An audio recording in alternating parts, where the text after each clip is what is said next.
اعوذ باللہ من الشیطان الرجیم بسم اللہ الرحمن الرحیم فَإِذَا قَضَيْتُم مَّنَاسِكَكُمْ فَاذْكُرُوا اللَّهَ كَذِكْرِ آبَائِكُمْ أَوْ أَشَدَّ ذِكْرًا فَمِنَ النَّاسِ مَن يَقُولُ رَبَّنَا آتِنَا فِي الدُّنْيَا وَمَا لَهُ فِي الْآخِرَةِ مِنْ خَلَاقٍ وَمِنْهُم مَّن يَقُولُ رَبَّنَا آتِنَا فِي الدُّنْيَا حَسَنَةً وَفِي الْآخِرَةِ حَسَنَةً وَقِنَا عَذَابَ النَّارِ۔ پھر جب تم ارکان حج ادا کر چکو تو اللہ کا ذکر کرو جس طرح کہ تم اپنے باپ دادا کا ذکر کرتے تھے، بلکہ اس سے بھی زیادہ۔ بعض لوگ وہ ہیں جو کہتے ہیں اے ہمارے رب ہمیں دنیا میں دے، اور ایسے لوگوں کا آخرت میں کوئی حصہ نہیں۔ اور بعض لوگ وہ بھی ہیں جو کہتے ہیں اے ہمارے رب ہمیں دنیا میں نیکی دے اور آخرت میں بلائی عطا فرما، اور ہمیں عذاب جہنم سے نجات دے۔ یہ سورہ بقرہ کی آیت نمبر 200 اور 201 بہت ہی اہم مضمون ہے۔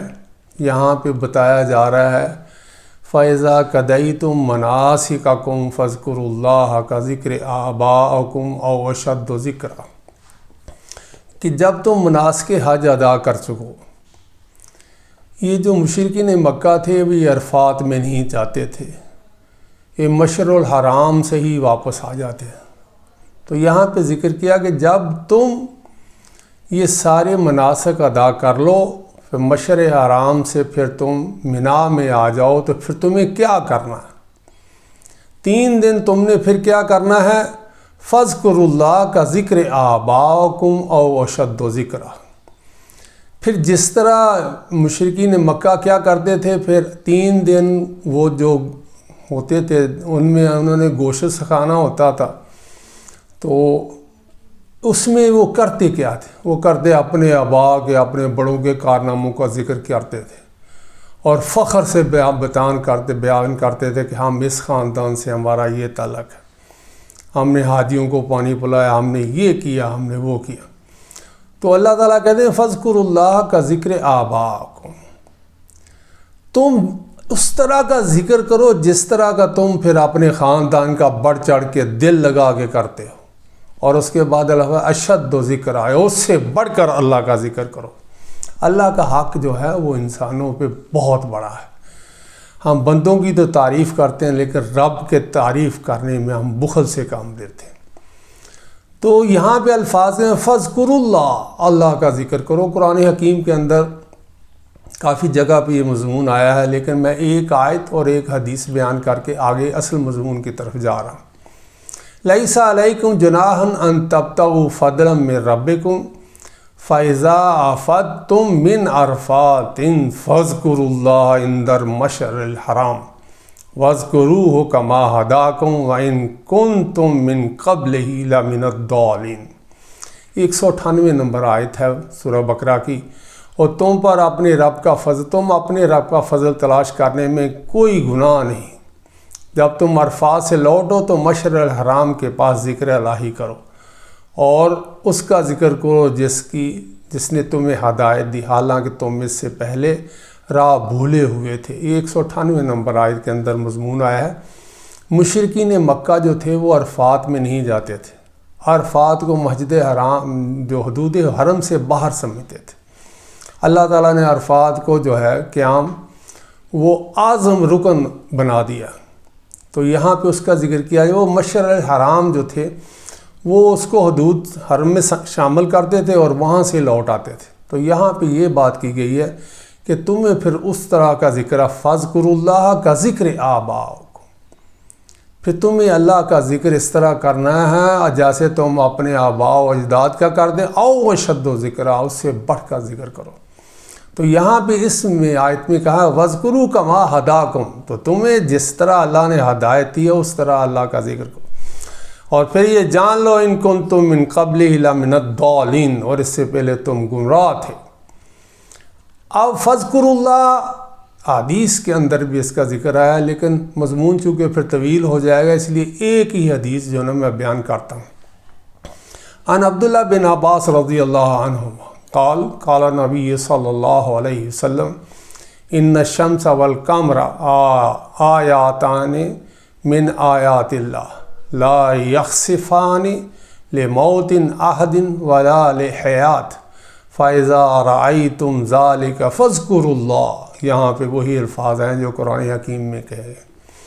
عبداللہ بن عباس سے روایت ہے کہ انہوں نے کہا کہ نبی کریم صلی اللہ علیہ وسلم نے فرمایا بلا شبہ سورج اور چاند اللہ کی نشانیوں میں سے دو نشانیاں ہیں، کسی شخص کی موت یا پیدائش کی وجہ سے اس کو گرہن نہیں لگتا۔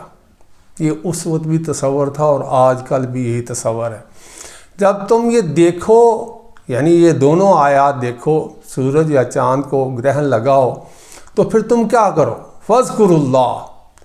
اسی لیے جو نا نماز اس میں پڑھائی جاتی ہیں، یعنی گرہن لگ جائے سورج کو یا چاند کو تو پھر اللہ تعالیٰ کی بارگاہ میں بندے کھڑے ہوتے ہیں اور نماز پڑھتے ہیں۔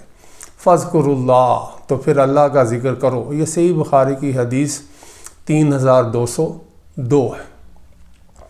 اب اس کے بعد اصل مضمون آ رہا ہے۔ ان کا ذکر کرنے کے بعد کہا گیا تمہاری خامی کیا؟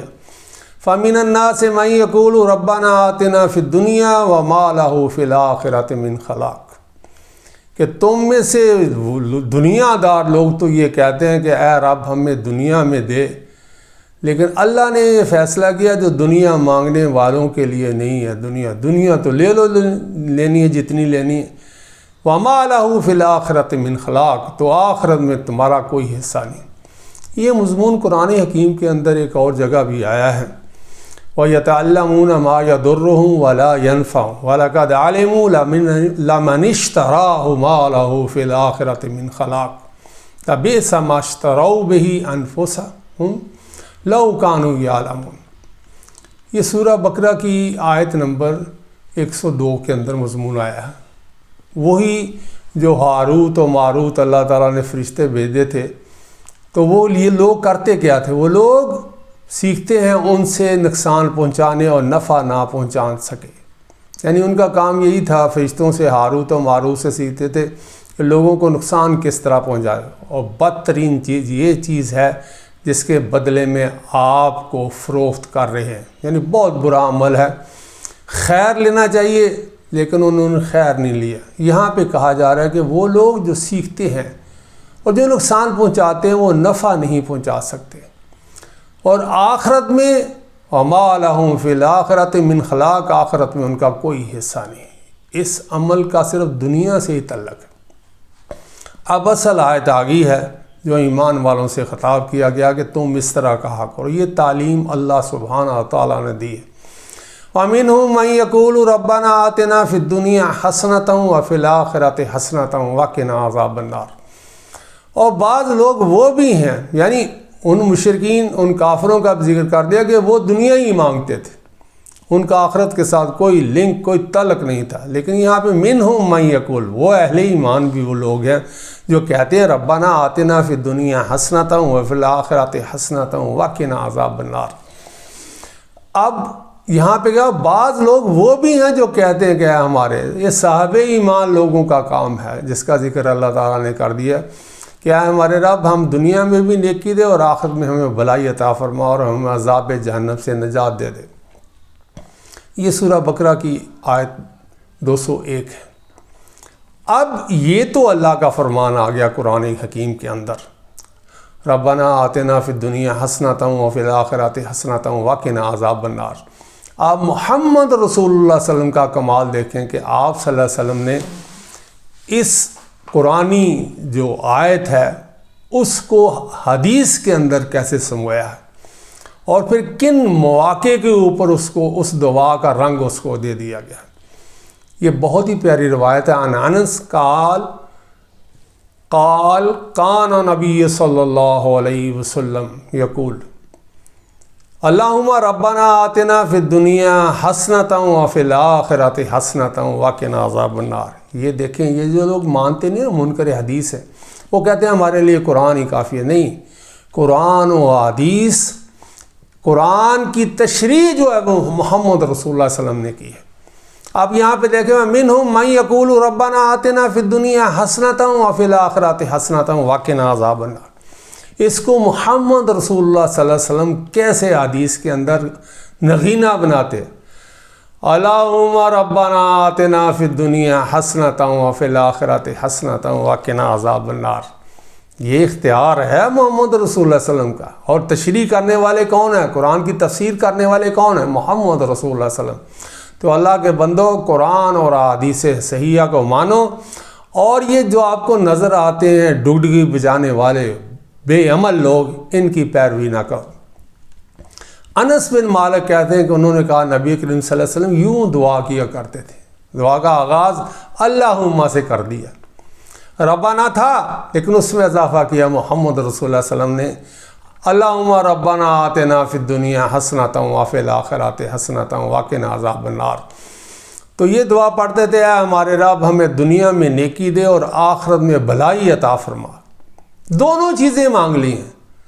وہ جو دنیا دار لوگ ہوتے ہیں وہ صرف دنیا ہی مانگتے ہیں، اہل ایمان کہتے ہیں کہ اللہ ہمیں دنیا میں بھی جو ہے بھلائی دے اور آخرت میں بھی ہمارے بھلائی عطا فرما، اور ہمیں بچا کس چیز سے؟ وقنا عذاب النار، ہمیں عذاب جہنم سے بچا لے۔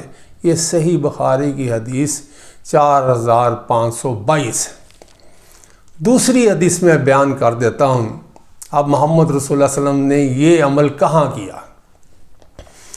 ان عبداللہ بن صائب قال سمعت رسول اللہ صلی اللہ علیہ وسلم یقول ما بین رکنین ربنا آتنا فی الدنیا حسنۃ وفی الآخرۃ حسنۃ وقنا عذاب النار۔ عبداللہ بن صائب رضی اللہ تعالیٰ کہتے ہیں کہ میں نے رسول اللہ علیہ وسلم کو دونوں رکن، یعنی رکن یمانی اور حجر اسود والا جو رکن ہے، اس کے درمیان ربنا آتنا فی الدنیا حسنۃ وفی الآخرۃ حسنۃ وقنا عذاب النار کہتے سنا۔ یعنی طواف کی بہت ساری دعائیں لوگوں نے اپنی طرف سے بنائی ہیں، لیکن جو سنت سے ثابت ہے وہ صرف ایک ہی دعا ہے کہ رکن یمانی سے لے کر حجر اسود جہاں تک ہے، اس رکن تک ربنا آتنا فی الدنیا حسنۃ وفی الآخرۃ حسنۃ وقنا عذاب النار۔ یہ دعا جو ہے مسنون ہے اور قرآنی دعا ہے، اس لیے اللہ کے بندوں قرآن و حدیث کو مانو۔